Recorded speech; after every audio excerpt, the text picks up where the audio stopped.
Do you know what it means to be self-obsessed versus possessing enough of yourself? Because there's two very distinct differences, and if you know them, it can help change your life. You hear all the time, people will say that, oh, this person is self-obsessed, right? They're obsessed with themselves, or this person's very self-indulgent. And what they really mean is that this person is constantly giving into his or her own vices. And so their vices control their lives and their vices control their decisions rather than vice versa. So somebody can be very impulsive and is constantly making decisions without thinking. So their vice of impulsiveness is constantly controlling them. Some of their vices can be anger, it could be resentment, it could be frustration, it could be indignancy, right? It could be an addiction.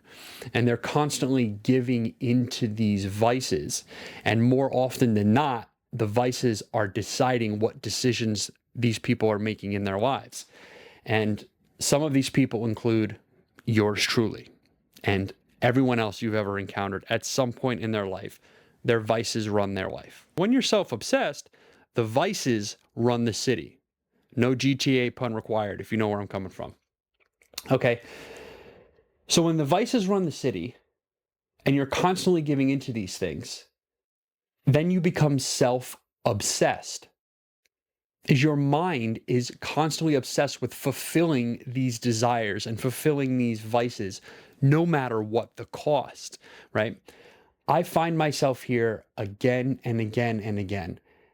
And as I said, it's hard to figure out that you've actually made that mistake or given into that vice until you've already done it. So the key here is to recognize when your vices are present and when your vices are aware, labeling them, understanding what's going on, and not becoming self-obsessed and letting them take the driver's seat. Now, I know this is so much easier said than done because you don't even realize that you're in the midst of a vice until you've already done or have already made the mistake.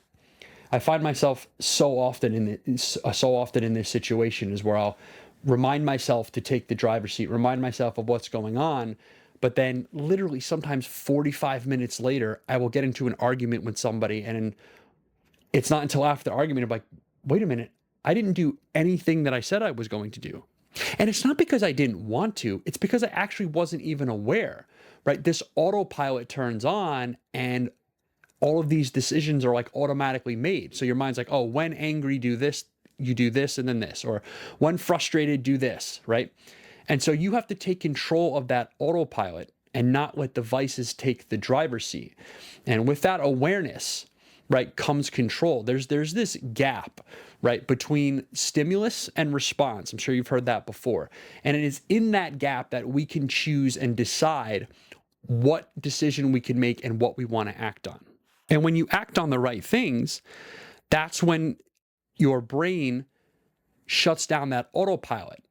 And when you act on the right things, that's when you can become self-possessed.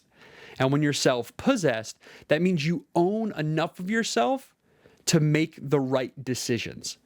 Now, this doesn't mean that you're perfect. It doesn't mean that when you own enough of yourself, that means here on out, you're never going to act on an emotion. You're never going to act on a vice.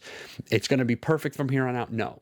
It means, generally speaking, you own enough of yourself. You have enough self-control. You own your vices, not the other way around. You own enough of your virtues to make the right decision more often than not, because you have that recognition and awareness of what it is that's going on. And in that gap between stimulus and response, you choose to act on a virtue rather than a vice. Something I always try to remind myself of, I need to remind myself of that more often, is just, do I own enough of myself to practice self-control, right?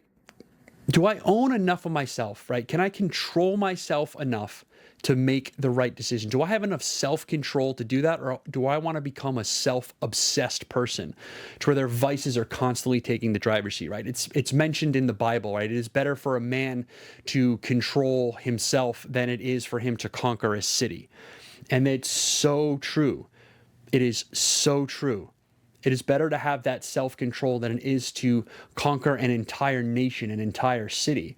But the interesting thing is that sometimes these vices are so strong that it's actually easier to conquer a city than it is to control your own vices, right? Whatever they may be for you, right? Whatever it is, maybe it's lack of discipline, maybe it's lack of self-control, maybe it's struggling with an addiction, right? Whatever the case is, you have to say, do I want to own enough of myself where I can make my own decisions, or my vices and my feelings make my decisions for me? And I don't know about you, but I don't want to be the latter. I don't want to be that person who doesn't have that self-control. And it takes time. It takes time to really cultivate and establish self-control over yourself, to really override that program in your mind that automatically responds to situations in a certain way and has you fall back into the pattern of being self-obsessed. So try not to be self-obsessed in that way, as I said, by recognition and awareness. And own enough of yourself to make the right decisions. Because look, life doesn't always give us answers. It doesn't always give us roadmaps.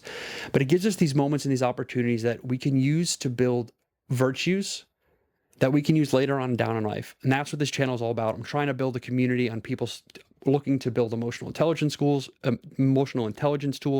mental health tools to help better their life. So if that sounds like something you're interested in, go ahead and hit that subscribe button. I got more to come, and I'm also taking video recommendations as well. So listen, practice self-control, practice being aware, and step into the driver's seat before your vices do. All right. God bless, my friends. I'll talk to you on the next one.